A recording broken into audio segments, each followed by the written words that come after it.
ஆண்டவரான இரட்சகருமாக இயேசுவின் நாமத்தினால் உங்களை வாழ்த்துகிறேன். நம்முடைய ஆவிக்குரிய சிந்தனைக்காக கலாத்தியர் 4 அதிகாரம் 5 நான் வாசிக்கிறேன். காலம் நிறைவேறின போது ஸ்திரீயின் இடத்தில் பிறந்தவரும் நியாயப்பிரமாணத்திற்கு கீழானவருமாகிய தம்முடைய குமாரனை தேவன் அனுப்பினார். குறித்த காலம் வரும்போது தேவன் தமது குமாரனை அனுப்பினார் என்று வேதம் சொல்லுகிறது. பாருங்கள், ஸ்திரீயின் இடத்தில் பிறந்தவன் சொல்லப்பட்டிருக்கிறது.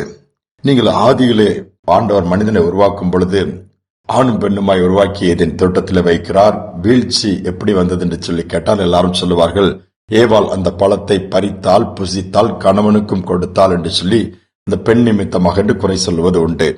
ஆனால் அன்று அந்த ஏவாள் நிமித்தமாக அந்த செய்த கீழ்ப்படியாத ஒரு பாவத்தின் நிமித்தமாக மனுக்குலத்திற்கு மரணம் என்ற ஒன்று வந்தது.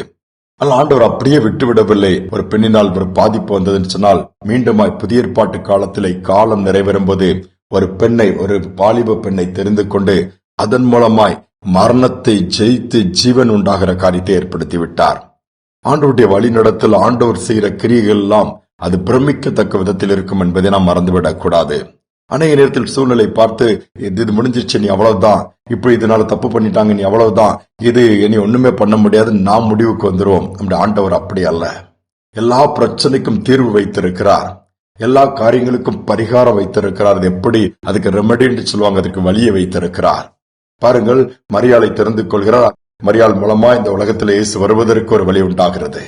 அதனால் ஜீவ மார்க்கம் ஏற்பட்டு நித்திய ஜீவனை பெற்றுக் கொள்ளக்கூடிய பாக்கியத்தை நாம் பெற்றுக் கொள்கிறோமே. ஆண்டவர் திட்டம் எவ்வளவு ஆச்சரியமாக இருக்கிறது. காலம் நிறைவேறினது. அவ்வண்ணமாகவே 2025 ஆண்டுகளுக்கு முன்பாக இயேசு பூமியிலே வந்தார். மரணத்திற்கு முடிவு கட்டினார். பரிகரிக்கப்படுகிற கடைசி சத்துரு மரணம் என்று வேதம் சொல்கிறது.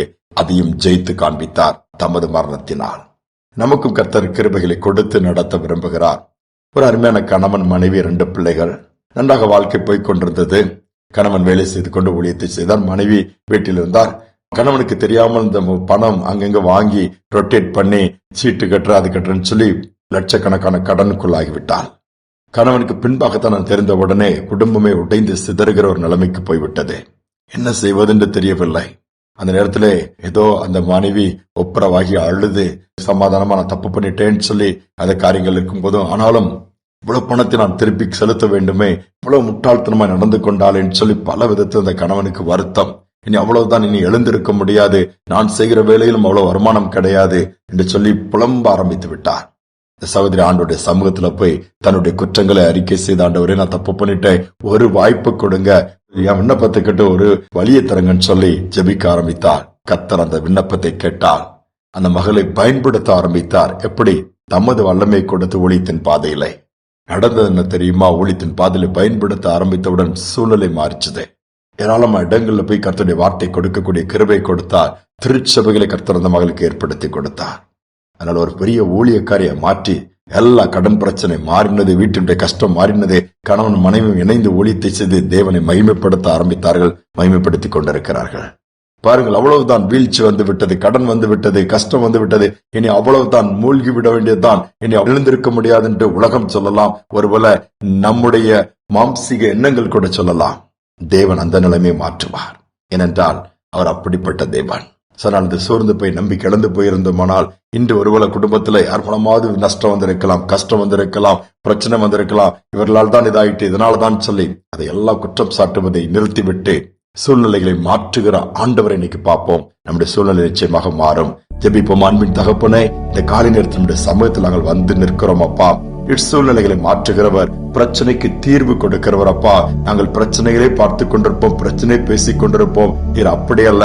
அதற்கு ரெமெடி என்ன செய்தால் எப்படி சூழ்நிலை மாறும், எதை செய்தால் இருள் மறையும், எதை செய்தால் சாபங்கள் முறியும், வல்லமை வெளிப்படும் என்பதை நீர் அறிந்திருக்கிறீர். அவனமாகவே காரியங்களை நடத்தி வருகிறீர். இந்த நாள் இந்த செய்தியை கேட்கிற ஒவ்வொரு குடும்பங்களிலும் அப்பா இருக்கிற பிரச்சனைக்கு ஒரு தீர்வை கொடுங்க. வேதனைகளை மாற்றுங்க, பலவீனங்களை மாற்றுங்க, ஒரு வழியை உண்டாக்கி அற்புதங்களை பெற்றுக் கொள்ளக்கூடிய கிருபை கொடுப்பீராக.